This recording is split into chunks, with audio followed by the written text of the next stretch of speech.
እውነትሽን ከሆነ አንዳንዴ ግን ውሸት ሆኖ ከሆነ ግን እነሱ ይሸላሉ። እንደዛ አይነት ነገር አይደለም። እኔ ብዙ አላማ ነበረኝ። ምን አገኛለሁ ዋሽቼ? በእንደዛ አይነት ነገር ደግሞ አይዋሽም በህመም።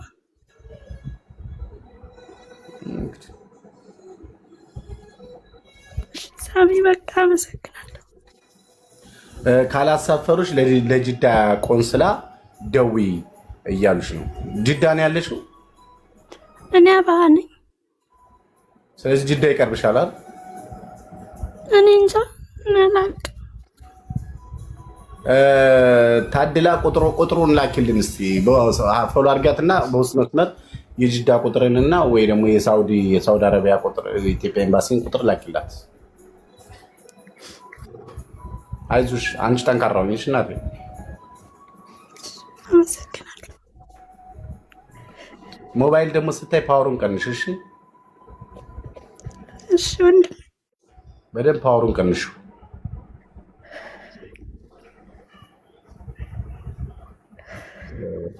አይዞሽ እግዚአብሔር ካንቺ ጋር። ማልቀስ አሁን አይንሽ ላይ አሞሽም ድጋሚ ካለቀሽበት እየባሰ ነው የሚጠፋው። ስለዚህ አታልቅሽበት። ማልቀስ መፍትሄ አይሆንም። እሺ አታልቅሽበት። ማልቀስ አሁን መፍትሄ ነው። ይኸው መፍትሄ ፍለጋ አይደል እየዞርሽ ያለሽው። ስለዚህ እግዚአብሔር ያውቃል። እኔም የኢትዮጵያን ቁጥሩን ስጭኝ። አሁን ደግሞ በውስጥ መስመርነት አድላ ፎሎ አድርገውሻል። እዛ ደግሞ ያግዙሻል። እኔም እነ ደጁን ምናምን ሳውዲ ያሉትን እነግራቸዋለሁ። እሺ ወንድሜ አመሰግናለሁ በጣም። አይዞሽ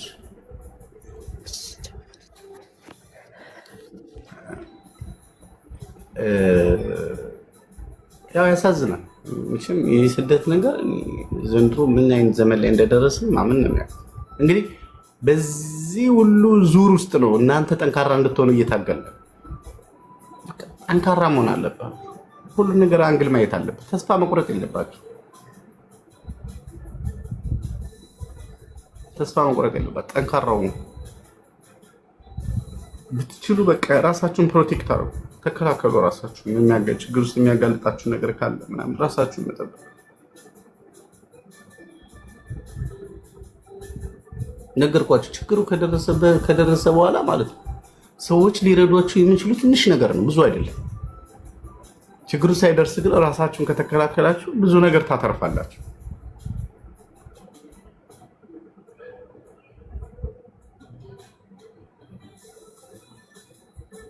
ያ እንግዲህ እውነቱን እናውራ ከተባለ እኮ እንደዚህ የምንነጋገሩ።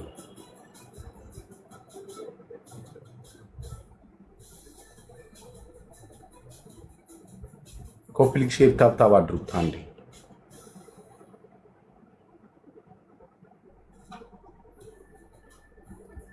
ኮምፕሊክ ሼር ታብታብ አድርጉት።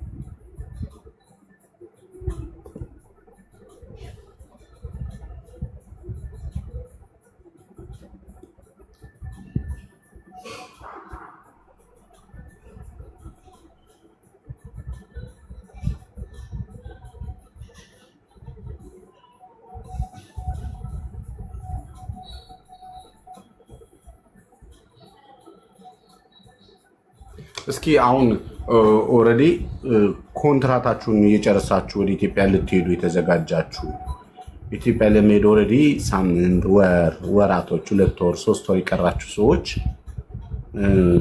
እስኪ በምን አይነት ዝግጅነት ነው እየሄዳችሁ ያላችሁት? እስኪ በደንብ እንድናወራበት ስለምፈልግ ነው። አሁን ለምሳሌ እስኪ ኢትዮጵያ ልትገቡ ስንት ወር የቀራችሁ ሰዎች እንዳላችሁ አውሩኝ።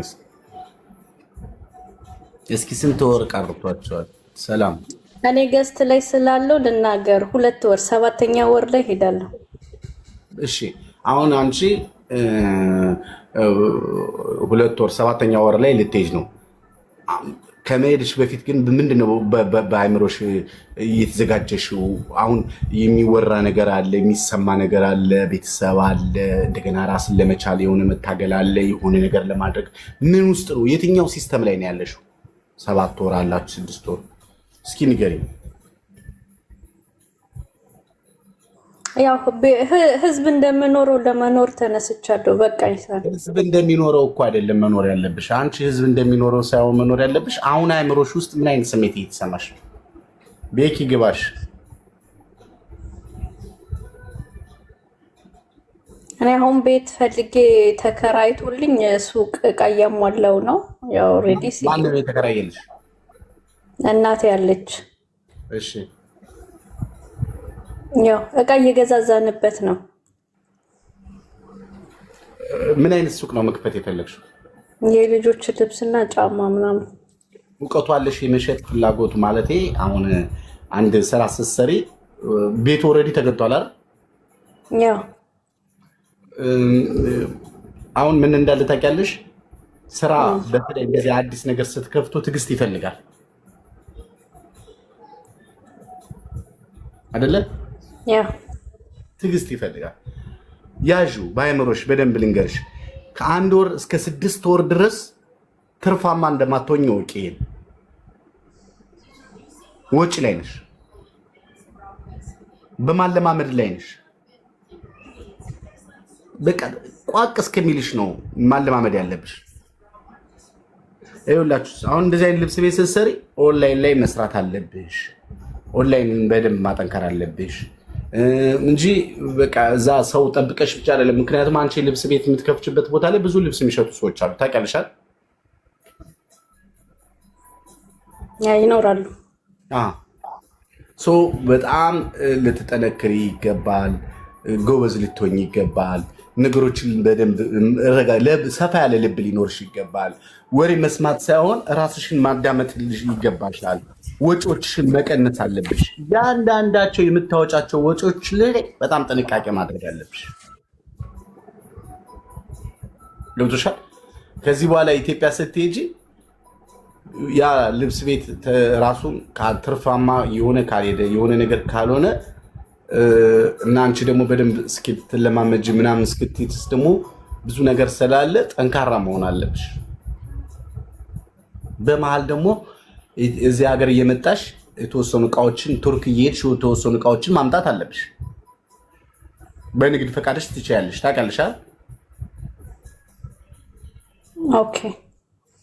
እሱን ማስለመድ እንደዚህ የሆኑ ጊዜ በቃ የሆነ ወይትሽን ወይ ወንድምሽን አስቀምጠሽ የሆነ ቤተሰብ ታስቀምጭና ልብስ ቤቱ ጋር ወይም ዘግተሽው ለ3 ቀን ለ4 ቀን ዘግተሽው መተሽ የሆነች ነገር ይዘሽ ተመልሰሽ መተሽ እንደዚህ እየተመላለሽ ራስሽን ማስተካከል አለብሽ። አይምሮሽ ላይ ነው ስራ መስራት ያለብሽ። ይወርሻል አይምሮሽ ላይ። እሺ ሳሚ ገባሽ? በጣም መጠንከር አለብሽ። ጎበዝ መሆን አለብሽ። የራስሽን ነገር ለሰው አሳልፈሽ ላለመስጠት መጠንከር አለብሽ። የሆነ ስህተት እንዳትሰሪ ተጠንቀቂ። ፍሪ እያልኩ አይደለም። መጠንቀቅና መፍራት የተለያዩ ናቸው አይደል? በትክክል መፍራት የለብሽም። እግዚአብሔር ያመጣውን ለመቀበል መዘጋጀት አለብሽ። ኢትዮጵያ ሕዝብ እንደሚኖረው አይደለም መኖር ያለብሽ፣ እንደ ራስሽ ነው መኖር ያለብሽ። እንደነ ሰው እንደሚኖረው ለመኖር ማከድሽ በቃ የለሽም፣ ዋጋ የለሽም። አበቃ አንቺ ጉዳይ። እንደ ራሴ ልኖር ብለሽ ነው እንደ ራስሽ መኖር ያለብሽ። መጨነቅ የለብሽም። ሀሳብ ውስጥ ውጥረት ውስጥ መወጣጠር የለብሽም። ሁን ያለ ይሆናል። ህይወትሽን ቅልል አድርገሽ መኖር ነው ያለብሽ። ሰላማዊ አግብተሻል፣ ወልደሻል።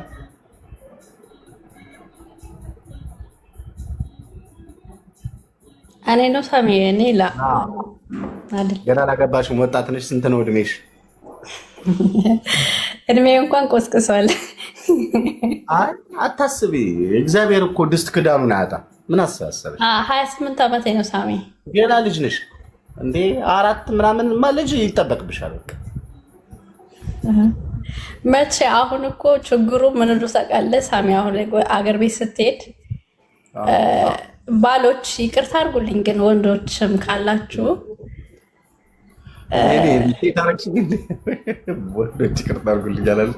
ይቅርታ አድርጉልኝ ብለሽ ጠቅላላ ጠቅሌን እንጂ። አዎ ለምን መሰለክ እኔ የተወሰነ ጊዜ ሄጄ ነበር ኢትዮጵያ የዛሬ አመት ከ7 ወር አካባቢ እና የሆነ ሰው ተዋወቅኩና ተዋወቅን። ከዛ በኋላ ምንድነው ያለኝ ሳሚ እዚህ አካባቢ ነው የኔ ቤተሰቦች ምናምን ብዬ ስነግረው ምንድነው ያለኝ ቤተሰቦችሽ ምሬት ደርሷችኋል? ምን አላችሁ? አንቺ ስንት ዓመት ቆይተሻል?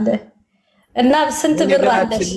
በጠቅላላ ዘሆል ከዚህ ውስጥ ያላችሁ እህቶች ኢትዮጵያ ስትገቡ አረብ ሀገር ነበርን ብላችሁ ለምንድን ነው የምታወሩት? ምን ይጠቅማችሁ? አልተጻፈም አይደል ግንባርሽ ላይ? ያቃላ እዛ ሰፈር አልነበርኩም። የኔ ቤተሰቦች ያሉበት ሰፈር አልነበርኩም። አሁን የመጣሁት ከአረብ ሀገር እንደሆነ ያውቃል። እኔ ባልነግረው ራሱ ሰው ይነግረዋል። አይ ኖ ይኸውላችሁ፣ አሁን እንደ አዲስ ሰው ስትተዋወቁ የኢትዮጵያ ላይፋችሁን ስትኖሩ አለባበሳችሁን ራሳችሁን ከጠበቃችሁ ያን ሰው ስትተዋወቁት ማለት ስትተዋወቁት ዋሹት እያልኩ ሳይሆን መጀመሪያ ስትተዋወቁት አረብ ሀገር መምጣታችሁን ለምን መናገር አስፈለገ? ጄጅ ያደርጋችኋል። ገብቶሻል? ፍቅር ውስጥ ከገባ በኋላ መንገድ መስመር ውስጥ ከገባችሁ በኋላ ረጅም መንገድ ከሄዳችሁ በኋላ ያንቺ መሆኑን ካረጋገጥሽ በኋላ አረብ ሀገር መምጣትሽን ብትነግሪው ችግር የለውም ነው ማታ ምንም ማለት አይደለም። ገብቶሻል? አረብ ሀገር እኔን ሰርቻለሁ ብለሽ ማለት ትችያለሽ። ግን መጀመሪያ ስትተዋወቁ የመጀመሪያ ሻይ ቡና ቀን ላይ አረብ ሀገር ነበርኩኝ ማዳሜ ቀጥቅጣኝ እንትና አድርጋኝ እንትና እንደዚህ ነው ብለሽ የምታወሪው ከሆነ ይህ ሰውዬ በጥርሱ እየሳቀ በልቡ ይሸሽብሻል። ምክንያቱም አሁን ላይ አረብ ሀገር የሚባለው ስም እድሜ ለአንዳንድ እህቶቻችን ብዙዎቹን እንትን ወንዶችን ፌል እንዲያደርጉ አድርጓቸዋል። ገብቶሻል? ይህ ግልጽ የሆነ ነገር ነው። እሺ ከዛስ ምን አለሽ? እስቲ ቀጥይ። ስንት ጊዜ ቆየሽ? ስንት ብር ይኖርሻል አለኝና አንቺን ነው የሚያገባሽ ብርሽንና ቤትሽን ነው ፈልጎ ነው ምን አውቄ ምንም አልቆየሁም። አሁን ነው የሄድኩ፣ አሁን መጣሁ አልኩ እና ለምን አልተስማማሽም? ሰዎቹ ጥሩ አይደሉም አለኝ። እንዴት ነው የተዋወቅሽው? ማለት ምን ላይ ነው የተዋወቅሽው? የሰፈር ሰው ነው? አዎ እኛ ሰፈር ነው የሚኖረው። እሱ ምንድን ነው ስራው? ገዝቶ ገብቶ ነው ሰፈር ውስጥ ቤተሰቦቹ እኛ አካባቢ ገዝቶ ገብቶ ነው ከሌላ ቦታ ነው የገቡት። ስለዚህ ቤት አለው። ከቤተሰብ ጋር ነው የምኖረው። አጠቃላይ ቤተሰቦቹ ናቸው ከአዲስ አበባ ወደዛ የገቡት። ኦኬ። ስለዚህ ቢያንስ ስራ አለው። ምንባስ ነገር ነው የሚነዳው። ሾፌር ተቀጣሪ የቤተሰቤ ነው አለ። እሺ ተቀጥሮ ነው በለው። የራሱ አይደለም መኪናው የቤተሰብ ነው። እኔ ይሄ ሰውዬ አሁን ቆይ ቤት ከለ መሬት የለሽም ወይ ብር የለሽም ወይ ብሎ ካለሽ በኋላ አንቺስ ምን አይመልስ መልሽለት?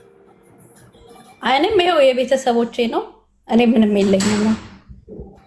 ቴንኪው። ከዛስ ምን አለ? ከዛ አሁን ተመልሰሽ ትሄጃለሽ ወይስ እዚህ ነው የምትኖሪው? ስለ አይ ስራ የሚያሰራኝ ባልና ስራ የሚከፍትልኝ ባል ካገኘሁ አልሄድም አልኩት። እሺ ከዛ አሁን ማን ራስ ችሎ ሌላ ደባል ሰው ይፈልጋል?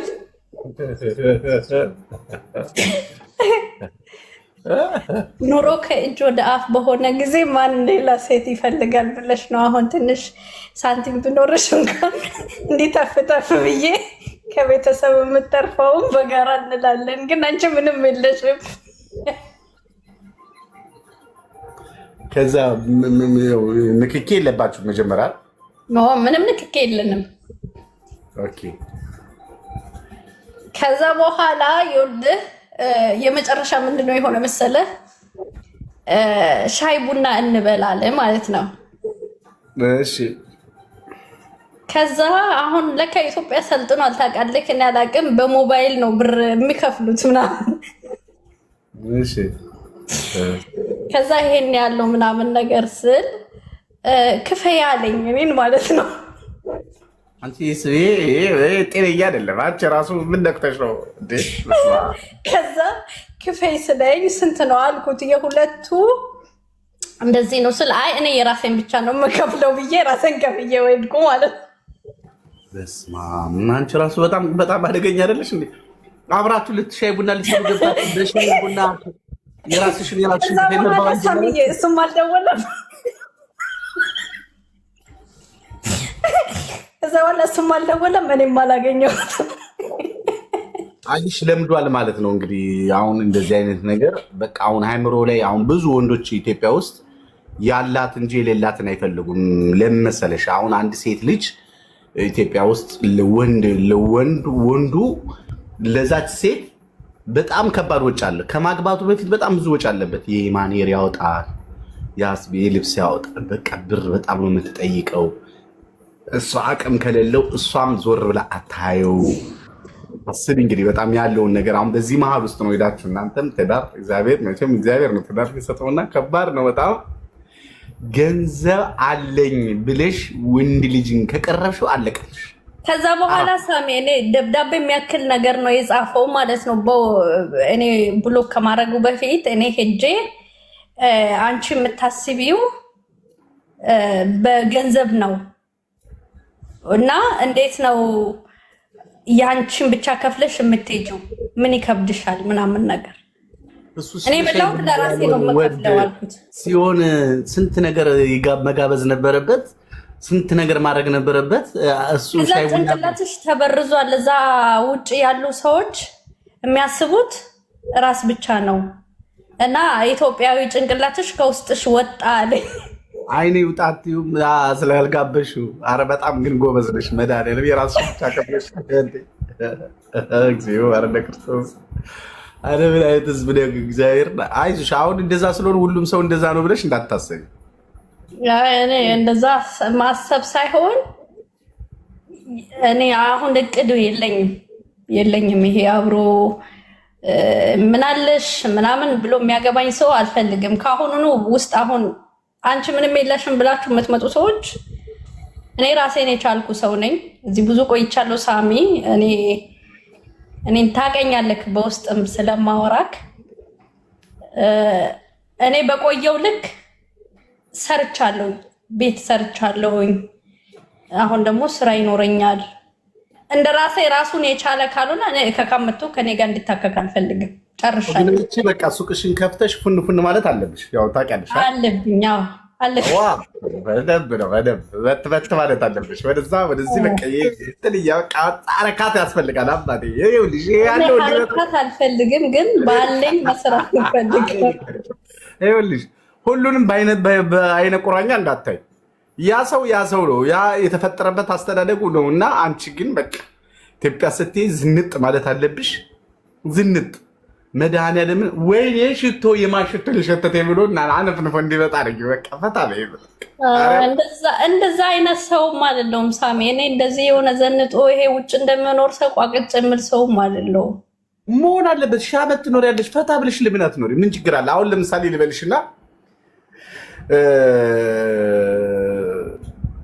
አንዳንድ ቀን መቼም ሰው ዘና ማለት ያስፈልጋል። እየሰሩ መጨናነቅ አያስፈልግም። አንዳንድ ቀን ሰው ወደ እንትን የሆነ ኮሪፍቱ ምናምን የሆነ መዝናኛ ቦታ ትልልቅ ኢንተርናሽናል ሆቴል ሻይ ቡና ይዘሽ ቁጭ ካልሽ እሱም እዛ እግዚአብሔር